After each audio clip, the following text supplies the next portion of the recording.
बिस्मिल्लाहिर्रहमानिर्रहीम। Dear students, अस्सलाम वालेकुम। हम पढ़ रहे हैं C++ लैंग्वेज। आज का हमारा टॉपिक है multiple if else if statement, या इसे हम multiple if else if structure भी कहते हैं। ये कब इस्तेमाल होता है? Use to select one option from many option. बहुत सारी, ये कब इस्तेमाल करते हैं? जब बहुत सारी ऑप्शंस दी गई हों और उन ऑप्शंस में से एक ऑप्शन को सिलेक्ट करना हो, उस वक्त multiple if else if structure का इस्तेमाल किया जाता है। Used when many conditions and many options are available but need to select one option. इसकी एक और निशानी भी ये है कि इसको प्रोग्राम में किस वक्त यूज करना है, जब बहुत सारी कंडीशंस हो और बहुत सारी ऑप्शंस हो, लेकिन उन ऑप्शंस में से एक ऑप्शन को सिलेक्ट करना हो, तब इस multiple if else if structure को प्रोग्राम में यूज करते हैं। Only that block of code is executed. सिर्फ वो ब्लॉक ऑफ कोड एग्जीक्यूट होगा whose related conditions become true, जिसके मुतलका कंडीशन ट्रू होगी। All other block of code are skip. तमाम दूसरे ब्लॉक्स जो हैं कोड के, वो स्किप कर दिए जाएंगे, वो स्किप हो जाते हैं। ये इसका एक असूल है, ये इसका कानून है। इसको एग्जांपल से आगे हम समझेंगे। अब देखें, एक सिंटैक्स लिखा गया है। अब देखें, ये एक condition if, condition 1, condition 2, condition 3। आप गौर कीजिएगा इसमें कि कंडीशन इस कितनी है और स्टेटमेंट कितनी है। यहां पर कंडीशन, एक कंडीशन पहली statement, condition 2 statement 2, condition 3 statement 3, आखिर में कंडीशन नहीं है, खाली स्टेटमेंट है। या इन स्टेटमेंट्स को हम ऑप्शन भी कह रहे हैं। अभी हमने पिछली स्लाइड पर पढ़ा था, यहां पर ऑप्शन, यहां पर हमने ऑप्शन की बात की थी। ऑप्शन या ब्लॉक ऑफ कोड, ये ब्लॉक ऑफ कोड, ये इन स्टेटमेंट को ही कह रहे हैं। ये स्टेटमेंट 1 ये ऑप्शन ही है या ब्लॉक ऑफ कोड ही है, यूं समझ लें इसको।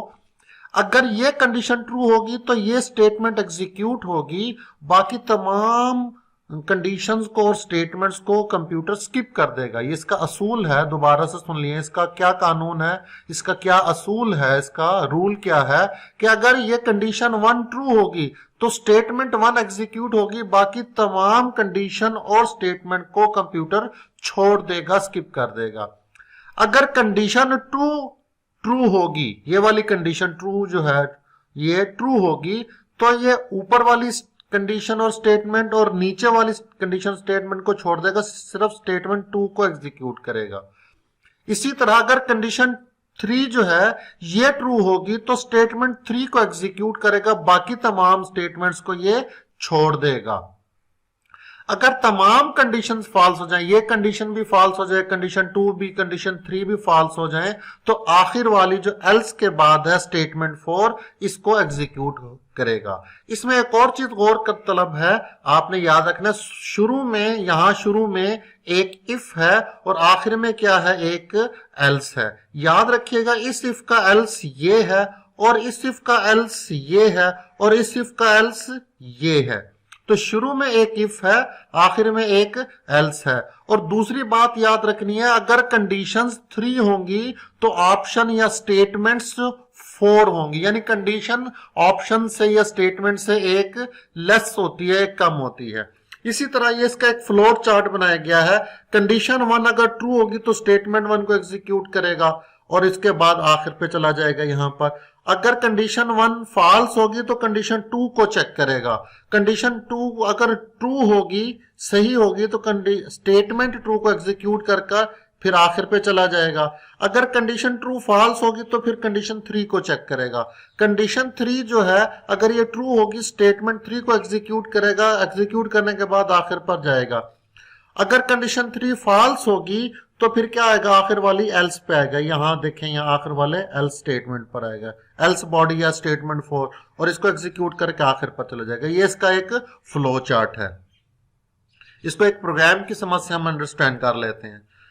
वो कहता है आप प्रोग्राम को गौर से, इसकी स्टेटमेंट को आपने गौर से अंडरस्टैंड करना है। असल चीज ये होती है कि आपने स्टेटमेंट को पढ़ा है और उसे अंडरस्टैंड किया, फिर उसके मुताबिक आपने कोड लिखना है। प्रोग्राम, लिखे हुए प्रोग्राम को समझना आसान होता है और खुद से एक प्रोग्राम की लॉजिक बनाना वो थोड़ा सा डिफिकल्ट होता है, और वो इतनी मुश्किल बात नहीं है। आपने क्या करना है, अगर आप लॉजिक बनाना चाह रहे हैं तो सबसे पहले आपने प्रोग्राम की स्टेटमेंट को, यानी क्वेश्चन क्या दिया गया है, क्वेश्चन में क्या लिखा गया, उसे अंडरस्टैंड करना बहुत जरूरी है। तो यहां पर लिखा हुआ राइट ए C++ प्रोग्राम में एक C++ का प्रोग्राम लिखें डेट इनपुट मार्क्स, वो क्या करेगा, मार्क्स की, एक मार्क्स की वैल्यू एंटर करेगा, यानी मार्क्स की वैल्यू आपने एंटर करनी है। इनपुट मींस रन टाइम पर एंटर करनी है, यानी सीन कमांड के जरिए। एंड डिस्प्ले द ग्रेड, और ग्रेड को डिस्प्ले कराना है according to the given criteria, दिए गए क्राइटेरिया या शर्त के मुताबिक। अब वो क्राइटेरिया क्या है जी, अगर मार्क्स 80 से लेकर 100 तक हो तो ग्रेड ए होगा, ये सवाल दिया गया है। और अगर मार्क्स 70 से 79 तक हो तो ग्रेड बी होगा, अगर मार्क्स 60 से 69 तक हो तो ग्रेड सी होगा, अगर मार्क्स 50 से 59 तक हो तो ग्रेड डी होगा, अगर मार्क्स 50 से बिलो हो यानी कम हो तो ग्रेड एफ होगा। ये क्वेश्चन में दिया गया है। अब देखें, अब आपने गौर करना है, हमें कैसे पता चलेगा इसको इफ स्टेटमेंट से करना है या इफ एल्स से करना है, कैसे पता चलेगा। देखें, आपके पास बहुत सारी कंडीशन है आपके पास, और बहुत सारी ऑप्शंस हैं, और इनमें से एक को सिलेक्ट करना है। अभी शुरू में मैंने आपको यही बताया, यहां पर देखें, used when many conditions and many options are available need to select one option। ये मल्टीपल इफ एल्स स्ट्रक्चर कब इस्तेमाल करते हैं, जब बहुत सारी कंडीशंस और बहुत सारी ऑप्शंस हो, लेकिन उन ऑप्शंस में से एक ऑप्शन को सिलेक्ट करना हो। तो यहां पर इस प्रोग्राम के अंदर देखें, ये कंडीशन है, ये ऑप्शन है ग्रेड, ये कंडीशन है 70 से 79, और ये बी ऑप्शन है, ये कंडीशन है, ये ऑप्शन है, ये कंडीशन है, ये ऑप्शन है, ये कंडीशन है, ये ऑप्शन है। तो मल्टीपल, बहुत सारी, मल्टीपल मींस बहुत सारी कंडीशंस हैं और बहुत सारी ऑप्शंस हैं। तो यहां से हमें सेंस करना है, हमने खुद अंदाजा लगाना है कि जब मल्टीपल कंडीशन और मल्टीपल ऑप्शंस हो तो उस वक्त multiple if else if structure को यूज करना है। ये आपने ज़हन नशीं करना है और प्रैक्टिस से आ जाएगा। तो इसको आपने ऐसे खुद से अंदाजा लगाना है। अब इस प्रोग्राम को सॉल्व करते हैं। Hash include iostream using name space STD int main एक फंक्शन है। इंट मार्क्स क्या है, मार्क्स की वैल्यू यहां पर मैं आपको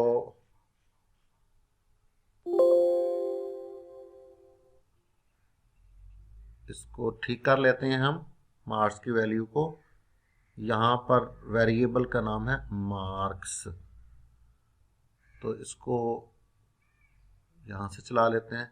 इंट मार्क्स एक वेरिएबल का नाम है। सी आउट एंटर मार्क्स, इससे क्या होगा, ये वाली जो है स्टेटमेंट, ये वाले जो स्ट्रिंग है या मैसेज है, ये डिस्प्ले हो जाएगा। हम रन टाइम पर एक वैल्यू एंटर करेंगे मार्क्स की।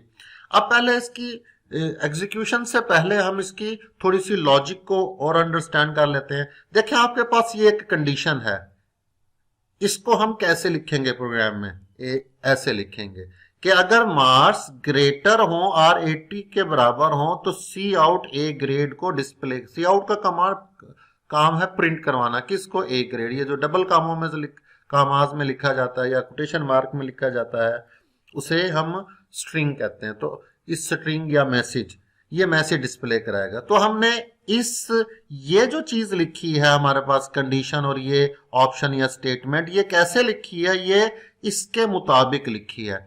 एक और बात स्टूडेंट, यहां पर हम इसको कंटिन्यू करने से पहले एक बात समझ लें। मैं आपको एक क्वेश्चन समझाता हूं कि अगर आपके पास 10 फुट की एक स्टिक है, एक लकड़ी है 10 फुट की, अगर आप हर रोज 1 फुट उसे कट करेंगे, काटेंगे, वो कितने दिन में कट हो जाएगी?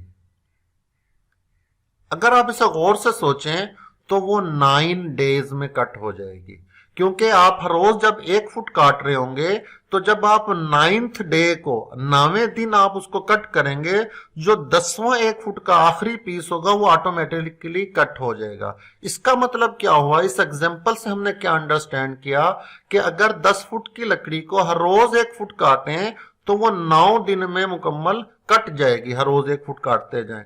यानी इसका मतलब क्या हुआ कि हमारे पास 10 ऑप्शंस को 9 कंडीशन से हल कर सकते हैं। इस एग्जांपल से हमको ये हम अंडरस्टैंड कर लेते हैं, ये ड्राइव कर लेते हैं, अखज कर लेते हैं कि 10 ऑप्शन 9 कंडीशन से हल हो जाएंगी, 5 ऑप्शन 4 कंडीशन से हल हो जाएंगी। गौर से देखिएगा हमारे पास ऑप्शन कितनी है, ये grade A, B, C, D और एफ, ये हमारे पास 1 2 3 4 5 ऑप्शंस हैं।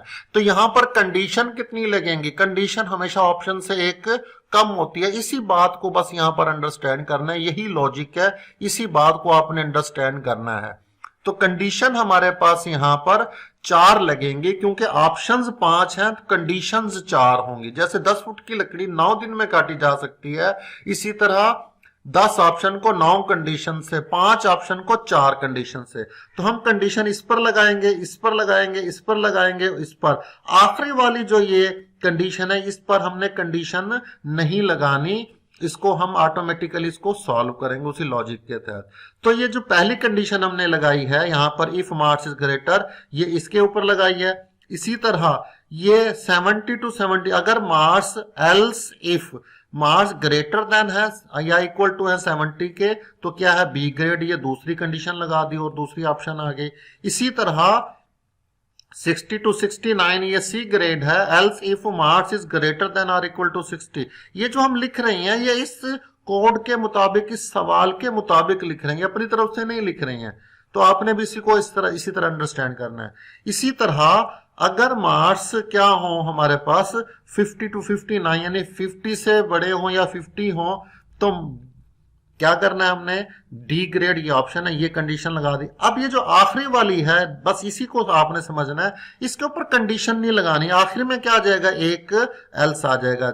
याद रखना यहां पर कंडीशन नहीं लगाई कि मार्स इज लेस देन 50, ये कंडीशन नहीं लगानी यहां पर।